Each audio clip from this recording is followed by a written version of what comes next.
जैसा आप बनना चाहते हैं वैसा नहीं बन पा रहे हैं?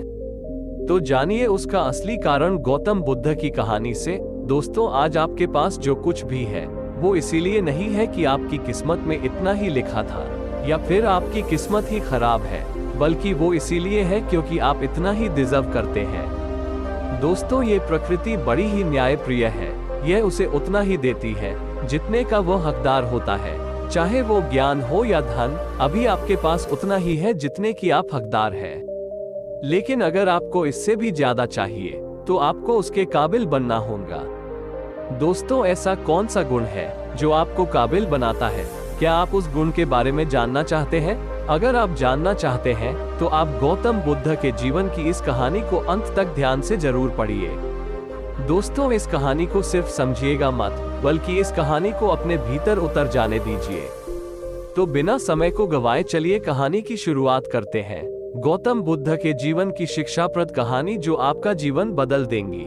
दोस्तों, एक बार गौतम बुद्ध को एक सभा में भाषण करना था, और जब सभा का समय हुआ तब बुद्ध वहां आए और बिना कुछ बोले ही वहां से चले गए। लगभग 100 से भी ज्यादा लोग बुद्ध का उस सभा में इंतजार कर रहे थे, और बुद्ध के इस तरह के व्यवहार को देखकर सभी लोग बहुत चौंके, लेकिन किसी ने भी बुद्ध से कोई भी प्रश्न नहीं किया। दोस्तों, अगले दिन फिर से सभा का आयोजन हुआ और दूसरे दिन सभा में लोगों की संख्या घट गई। इस बार लगभग 80 लोग सभा में बैठे हुए थे। बुद्ध सभा में आए, लेकिन इस बार भी बुद्ध ने वही किया, यानी बुद्ध इस बार भी आए और बिना कुछ बोले ही वहां से चले गए। लोग दोबारा से चौंके, लेकिन किसी ने भी बुद्ध से कोई प्रश्न नहीं किया। अगले दिन सभा का आयोजन फिर से किया, लेकिन इस बार सभा में लोगों की संख्या और घट गई। इस बार सभा में केवल 50 लोग ही आए हुए थे। बुद्ध सभा में फिर से आए और उन्होंने इधर उधर देखा और बिना कुछ बोले ही सभा से चले गए। उसके बाद कुछ लोग क्रोधित भी हुए, क्योंकि लोगों ने अपना काम छोड़ कर आए हुए थे, लेकिन किसी ने भी बुद्ध से कोई प्रश्न नहीं किया। अगले दिन फिर से सभा का आयोजन हुआ। दोस्तों, आप लोग जो इस कहानी को पढ़ रहे हैं, आप में से भी कुछ लोग मन ही मन ये कह रहे होंगे कि अरे कितनी बार सभा का आयोजन होगा, और आप लोगों को भी इस कहानी को पढ़ते वक्त इरिटेशन होना शुरू हुआ होगा। और जिन जिन लोगों को भी अभी इरिटेशन होनी शुरू हो गई है, उन लोगों को तो ये कहानी बड़े ध्यान से पढ़कर समझना चाहिए, क्योंकि यह कहानी आपके लिए ही है। अगले दिन फिर से सभा का आयोजन हुआ, लेकिन इस बार सभा की संख्या और ज्यादा घट गई थी, यानी इस बार सभा में सिर्फ 30 लोग ही थे।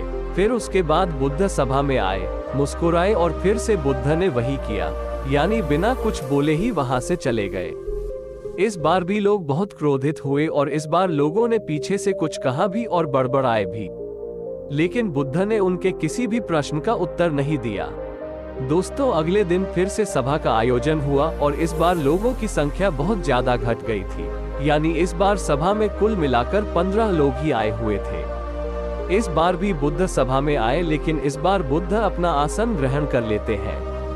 फिर बुद्ध बोले और बुद्ध ने उन 15 लोगों को उपदेश दिया, और वे 15 लोग ही बुद्ध के भिक्षु बन गए, और आगे चलकर उन 15 लोगों ने ही बुद्ध के ज्ञान को अलग अलग दिशाओं में फैला दिया। फिर एक दिन बुद्ध से किसी ने पूछा कि बुद्ध, आप कई दिनों तक बिना बोले ही सभा से क्यों चले जाते थे? फिर बुद्ध कहते हैं कि मैं उन लोगों को खोज रहा था जो लायक थे। यानी कि पहले दिन 100 से भी ज्यादा लोग आए हुए थे, उसमें से ज्यादातर लोग सिर्फ आए हुए थे। उन्हें मेरे उपदेश से कोई भी मतलब नहीं था, वे बस आ गए थे। और उसमें से ज्यादातर लोग सिर्फ देखने और सुनने आए हुए थे कि सभा में क्या होता है। वे मेरे काम के लोग नहीं थे, क्योंकि वे लोग मेरे ज्ञान को औरों तक नहीं पहुंचा सकते थे। मुझे तो उन लोगों की खोज थी जो मेरे ज्ञान को जन जन तक पहुंचा सके।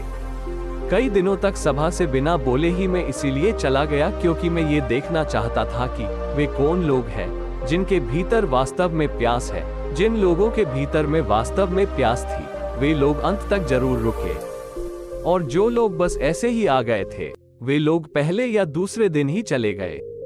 जिनके भीतर धैर्य था, उन्हें मुक्ति का मार्ग भी मिला, और जो लोग जल्दबाजी में थे, वे लोग अब घर में बैठे हुए हैं। सवाल यह नहीं है कि मैं तुम्हें क्या दे सकता हूँ, बल्कि सवाल यह है कि तुम क्या ले सकते हो। तुम्हारा पात्र कितना बड़ा है और कितने के तुम हकदार हो। जितने के तुम हकदार हो, उससे ज्यादा तुम्हें नहीं मिलेगा। फिर वो व्यक्ति बुद्ध से पूछता है कि बुद्ध लायक कैसे बने। फिर बुद्ध कहते हैं कि धैर्य के द्वारा। जिस व्यक्ति के अंदर धैर्य है वो अपने जीवन में कुछ भी पा सकता है। सभा में जितने भी लोग आए हुए थे और उसमें से अंत तक वही रुके जिनके अंदर धैर्य था। चाहे तुम्हारे जीवन में तुम्हारा लक्ष्य जो कुछ भी हो, लेकिन तुम बिना धैर्य के सफलता के चरम तक नहीं पहुंच सकते। फिर वो व्यक्ति बुद्ध से पूछता है कि कोई व्यक्ति अपने भीतर के धैर्य को कैसे बढ़ाए।